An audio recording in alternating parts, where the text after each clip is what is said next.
It is 6:07 now. Let's get back to our opening day coverage out at Nats Park. What in the world are Annie and Wisdom getting into? How's it going, guys?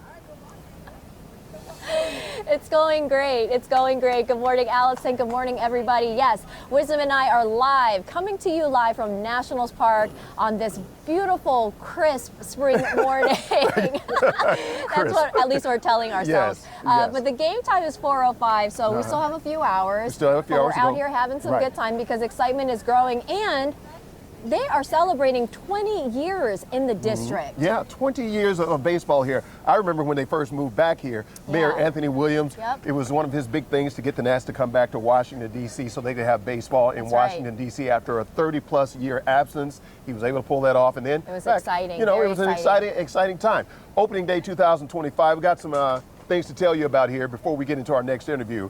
The experiences throughout the morning we're going to talk about. In addition to that, here's what you need to know if you're heading out to Nats Park today to catch opening day. The Nats will be taking on the rivals, the Philadelphia Phillies. First pitch, 4:05 p.m. All Nats-operated parking garages and parking lots will open at 1 p.m. and all gates will open at 2 p.m. So we got that all squared away. If you're heading out here, those are the important things you need to know. Yes, also important, if you are coming out to the game, check this out. The first 20,000 fans will receive a opening day t-shirt, so you definitely want to snag one of those if you can. That's pretty special because it's on home opener, right? You want to get that. They'll have face painting, live music, so much stuff for fans to experience today.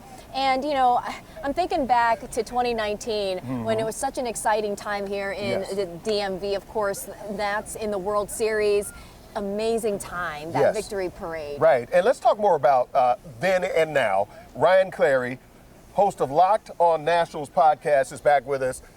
From then to now. I mean, I know it's kind of a long time, but that was an amazing time in 2019. It's a vivid memory I have. Yeah, you know, it was a great time back in 2019. We've been through some of the rough years here over the last few seasons, but I think right now you're starting to see the light at the end of the tunnel with this young team here in D.C. So I think it's going to be an exciting 2025 year. And, you know, you emphasize young talent, and that is what we have. We have a young team roster, but for me, that feels like there's potential ahead. There's momentum ahead. Who are some of the standouts? You know, the standouts as of right now, it's got to be the 6'7" James Wood, the local kid from Rockville, Maryland. He's going to be the guy that I'm really watching for this season. He's got the potential to be an MVP candidate someday. We know something about an MVP or two. We've got Bryce Harper. We've had Juan Soto here. While he didn't win MVP, he certainly played like that. So James Wood is going to be the guy that I watch for. Also throwing Dylan Cruz in Local there. guy. I like that. I like the 6'7" baseball players that should be playing basketball somewhere, but that's all good. So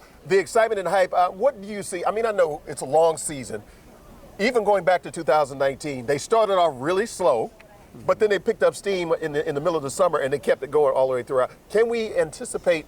You don't have a crystal ball. I don't want to put you on the spot, but what can we expect this year? You know, this year, I think, as you're saying, I do expect a little bit of a slower start with, again, these young kids. It's going to take some time to really kind of adjust to playing every single day. In the minor leagues, you do get that a little bit. We do have a little bit more off days. So, but as the season goes on, this is a young, talented group. I expect them to get better, and I think that's what the Nationals expect them to do. So it's going to be a slow start, but watch them in the second half. I think that's when you'll find when they play the best baseball. Real quick, we're taking on Philly. How do you feel going into it? I feel pretty good. The Zach Wheeler matchup today for the Phillies, he's not that great against the Nationals, so I've got the Nationals winning today on opening day. All right, that's what we like to hear. There you go. All right, and if you want to hear more from his podcast, WSA 9 Plus streaming app, you can check it out. All right.